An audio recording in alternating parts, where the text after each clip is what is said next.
Hey there, Browns fans. Welcome to another edition of Dawg Blog Live. The show, it's all about you.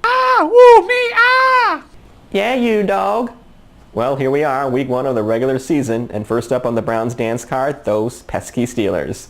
Starting at quarterback will be Charlie Frye, who won the job over Derek Anderson and Brady Quinn, at least for the time being.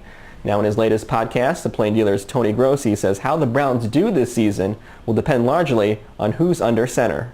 It's all going to come down to quarterback play, and at some point Quinn's going to get in there, and you can't expect a rookie to win, but you have to play him to develop him. So I think that's the kind of year we're looking at. You can listen to the rest of Tony's thoughts at cleveland.com/HeyTony. In this week's mailbag segment, Alana Monroe has some of your thoughts on the 2007 Browns. Thanks, Joey. Alana Monroe back with Dawg Blog Live and your latest comments. Last week we had some critics, so I browsed the Browns forum for some positive feedback. Here are some of our favorite posts.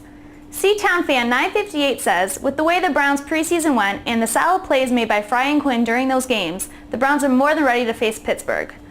Belichick adds, beating the Steelers on opening day will feel like winning the Super Bowl. JoJo and BQ posts, this should be the closest game we've had with the Steelers in a while, as long as Frye doesn't turn the ball over. Stern Suck says, Wall will win Sunday. Wembley, Cribbs, Chud. No Cowher or Wisenhunt on Pittsburgh's sideline. Browns 24, Steelers 14. Sounds great to me. Romeo is just a bit overdue. Now I'll send it over to Mike Conley and Dan Lobby for their season predictions.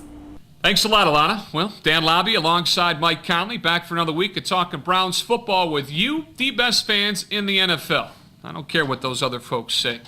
Well, Dan, later in the show, we're going to go ahead and tackle our predictions for the Browns-Steelers game on Sunday. What I want from you now is your overall season prediction, record, and why. Well, I'm not wearing this Jeff Garcia jersey because I'm a smarmy frat boy. I'm wearing it because this is the number of wins I foresee, 5-11. I think they beat Oakland. I think they beat Miami. They might beat Houston. They might beat Arizona. They might beat Buffalo. They'll find 5 wins in there, but I don't know. Charlie Frye is going to hold this team back. The defense is going to hold this team back. They could realistically be 2-8 after 10 games. Pittsburgh twice, Baltimore twice, New England, St. Louis, Seattle. Good luck with that schedule.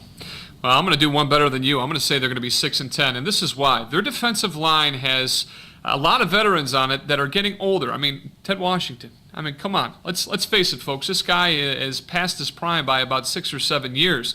He's a guy that got pushed around by Jeff Fain, the same center they got rid of the year before because they said he couldn't handle the big nose tackles within the division.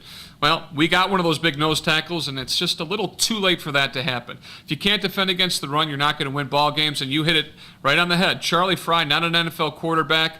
They're going to be forced to put Brady Quinn in there early. He's going to have to learn on the job, and what that means, Romeo Crennel will be along the unemployment line before it's all said and done. I think the earlier Brady Quinn goes in, the more wins I give them, because that's going to give them the chance to outscore some teams like the Jets, like a Cincinnati. That big arm with those down-the-field threats is going to help them.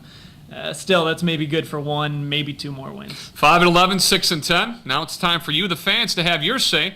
Post your season predictions for the Browns down below in the comments area, and we'll feature them on next week's Dawg Blog Live. Till then, we're going to send it back in the studio to Joey and the rest of Dawg Blog Live. Now for this week's user photo segment, we have a special project for you, Browns fans.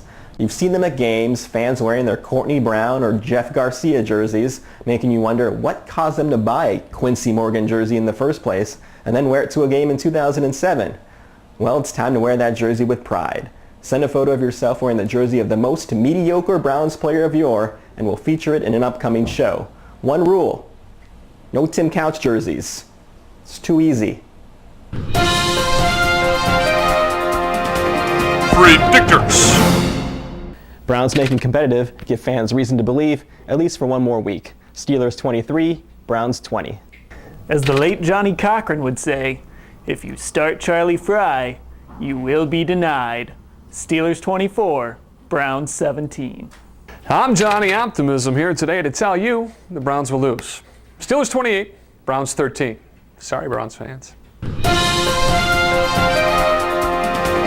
Predictors.